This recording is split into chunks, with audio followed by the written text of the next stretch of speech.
Hello and welcome to the Ghosts and Folklore podcast. I'm Mark Rees, and on each episode, I investigate a different, weird, and wonderful subject. And on this episode, we are going to explore the diabolical case of a reverend who was accused of dealing with the devil in order to gain magical powers for himself, but it all ended tragically after he summoned up the wrong kind of evil spirits. Now, this account comes to us courtesy of the Reverend Edmund Jones, an old favourite of mine who I've spoken about before on this podcast, and he is credited with gathering the first ever real-life collection of ghost stories in Wales back in the 18th century. And before we jump into this spooky tale, there are a couple of things to bear in mind with Edmund Jones's accounts. First of all, they were written in the 1700s, and the world has changed slightly since then. And in Wales, while it's still a very good Christian country, it is not near as God-fearing as it was at the time.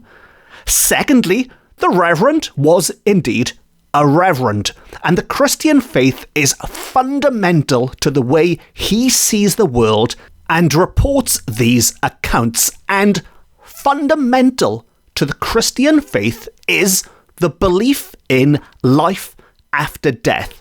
And so Jones is not critical when it comes to a belief in spirits, when it comes to a belief in the afterlife. As far as he is concerned, there must be spirits. Only an idiot would think there is no such things as spirits. And to deny the existence of spirits and the resurrection is, to quote, capital heresy. So bear in mind in this old tale of ghosts and devils and demons that the man recording it is as far away from a skeptic as you could hope to meet.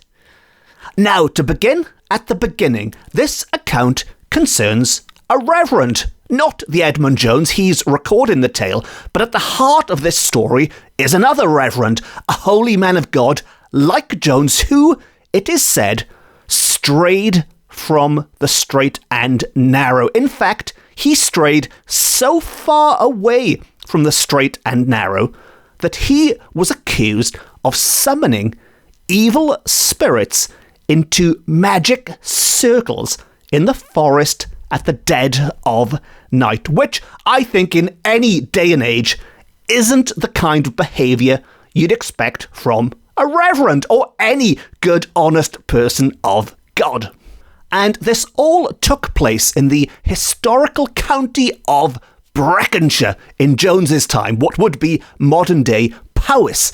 And it was related to Jones by yet another reverend. There's a lot of reverends to keep up with in this episode. But this tale was told to Jones by a Reverend Mr. T.L. of Llanddew, and it concerns the Reverend Mr. Penry Bailey.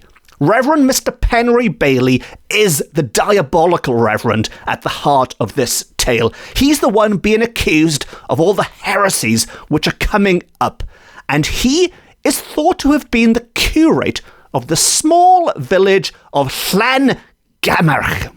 Now, when it comes to a character reference, Jones did indeed meet Bailey in person himself, and he says you would not immediately assume that Bailey was up to anything diabolical. To quote, he said, he was thought by all who heard him and conversed with him to be a godly man, both preaching in public and conversing in private with religious power and life. So that description from the holiest of men from Jones sounds pretty good. It sounds pretty good in Bailey's favour, but by all accounts, he was led astray early in life. And so the impression we get of Bailey early on is that, to all intents and purposes, everyone who met him thought he was a good, holy man, and yet he had this reputation. So maybe could he have been putting on an act to try and trick his fellow reverends? Was that one of his diabolical powers, to pull the wool over their eyes? Well, to quote once more, we are told that Mr. Bailey, when a boy, apt to study and inclined to study the magic art. So as a youngster, Bailey had a keen interest in magic. Now, that's not to say if it was good or bad magic, black or white magic, whatever you want to call it, but he had an interest.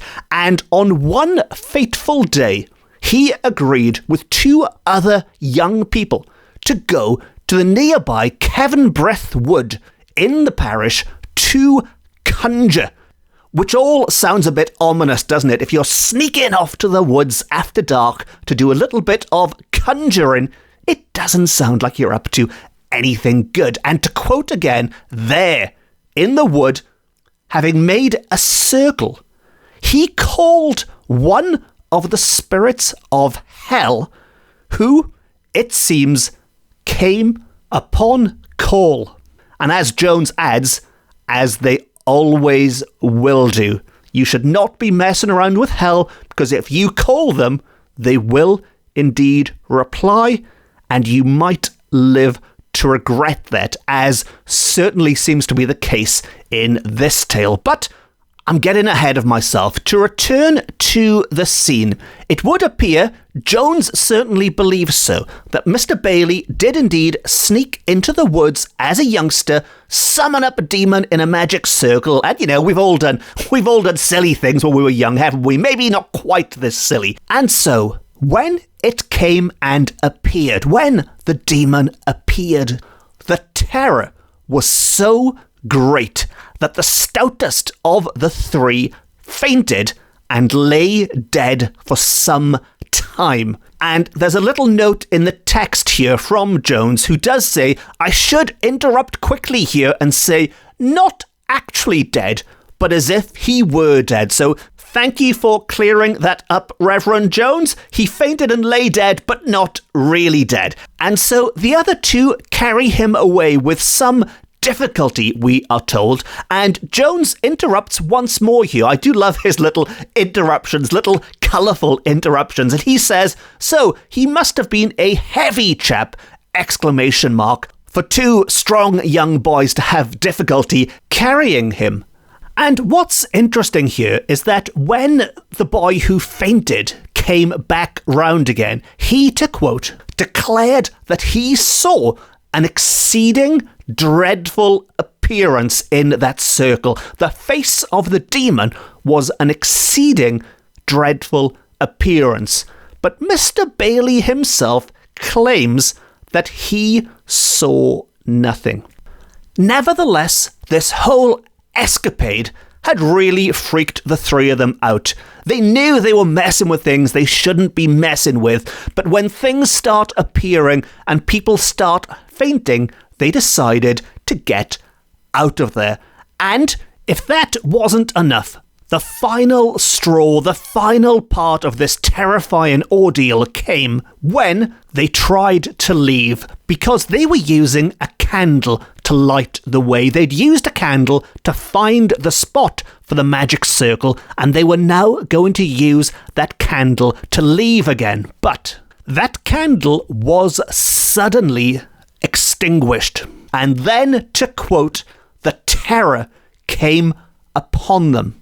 Because yes, while it's perfectly natural for a candle to be blown out in a forest, for it to happen at that moment, could it have been blown out by an evil spirit maybe, trying to block their escape? Who knows, but aren't you glad that nowadays we can rely on our torches and mobile phones to light the way and get us out of forests? Evil spirits can't blow out our mobile phones, but they could steal them, I guess, which would be even worse, wouldn't it? But anyway, I digress. That wraps up how people believed Mr. Bailey first got mixed up in the dark arts. And even though he successfully became a reverend in later life, there was always this suspicion that something just wasn't quite right about Bailey. And there's one example Jones gives us which connects him with some kind of telepathic ability. Of course, a sure sign that you've been dabbling in the dark arts is if you have a telepathic ability. But if that was the case, Bailey certainly wasn't worried about people knowing about it. It wasn't something he kept hidden. He was quite open about it. And to quote from Jones once more, Mr. B, by some means or other, knew when he was from home if any man was at his house inquiring for him, and whether it was a man or a woman that did inquire for him. So, not the most demonic of powers, he wasn't making walls bleed or people's heads spin round or anything, but he had this power, this strange knack, you could say, of just knowing, no matter where he was, if somebody arrived at his house looking for him, he would know, and more specifically, he would know if they were male or female.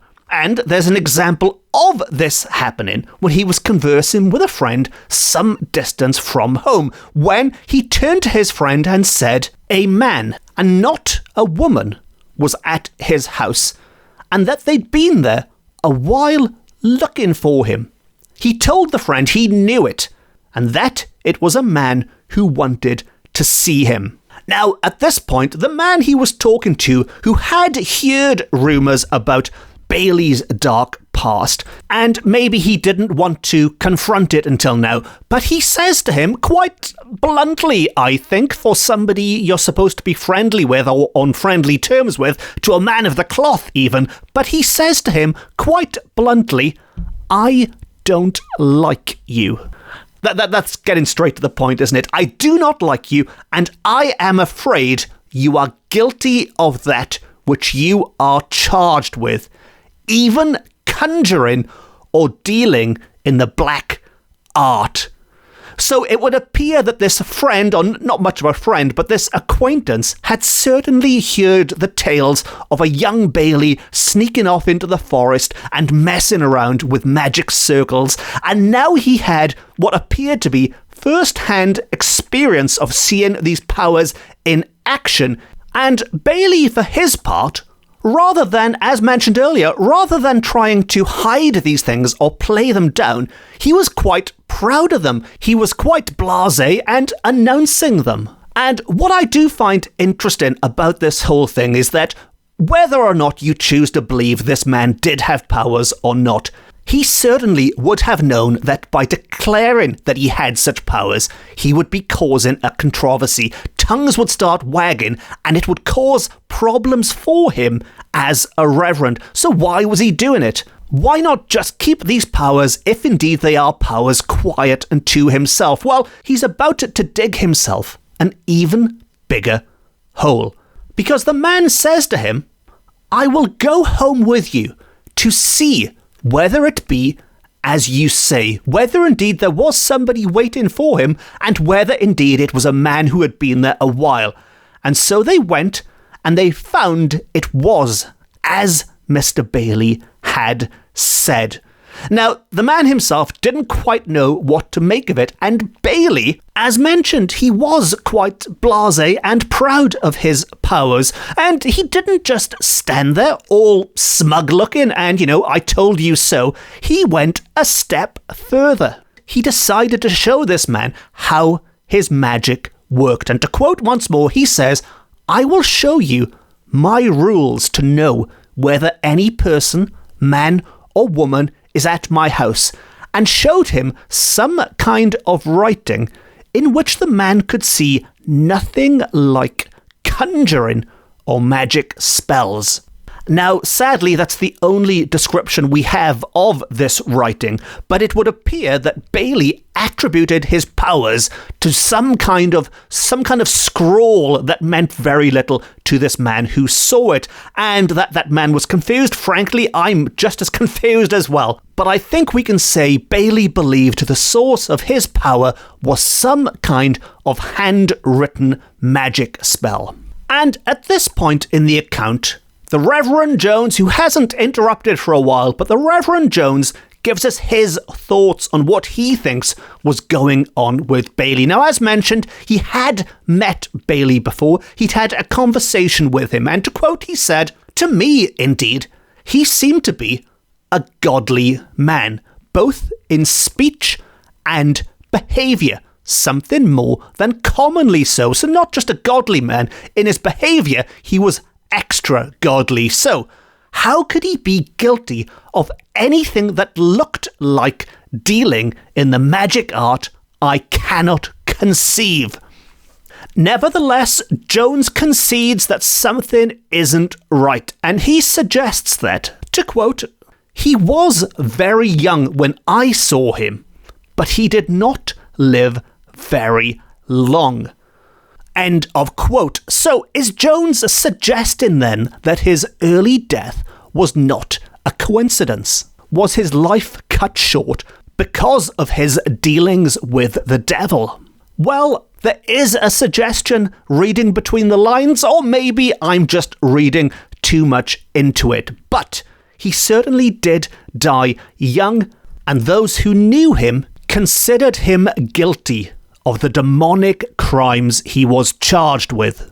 And as I've said many a time before on this podcast, one of the great things about these supposedly real-life tales is that they are real-life tales, and as such, they are not always wrapped up nicely at the end with some kind of big reveal, some kind of big conclusion. In this case, it's left to us to make up our own minds, or we can turn to Jones once more, who does indeed have his final thoughts on the case. Now, as I mentioned, Jones is 100% convinced in the existence of spirits, and that includes the existence of evil spirits.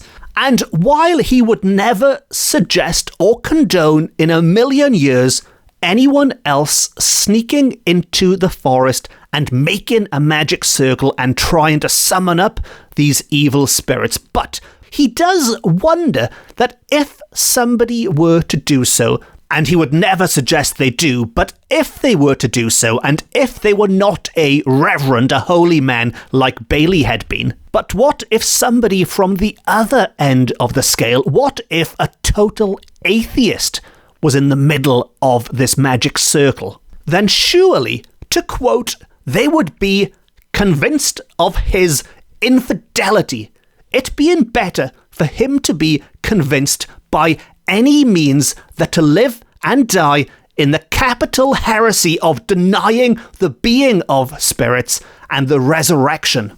And I will translate that for you now quickly, and it's a slightly extreme approach, but what Jones is suggesting is that if there is somebody out there who does not believe in God, well, plonk them in this circle, and once they've seen how bad the powers of hell can be, they will not be an atheist much longer.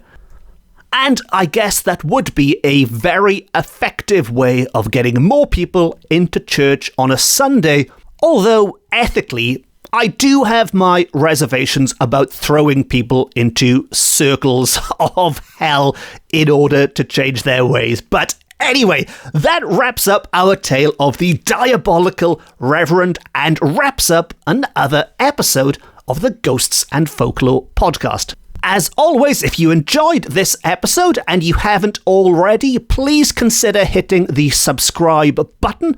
And if you really enjoyed it and you'd like to support the podcast, you can now buy me a coffee via my website, which will help keep the podcast going into the future. Or you could just leave a nice review or give it a quick thumbs up or 5 stars or whatever the options are on whatever platform you are consuming this on. If you'd like more ghosts and folklore, and maybe some more diabolical reverends, you can follow me on social media.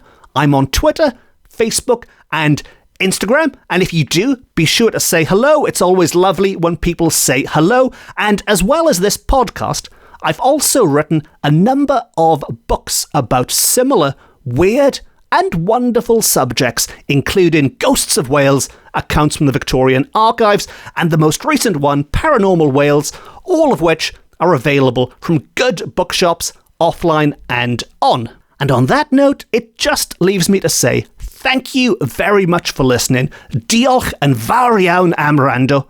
I've been Mark Rees. This has been my Ghosts and Folklore podcast, beaming to you from Wales to the world. Until next time, Nos da.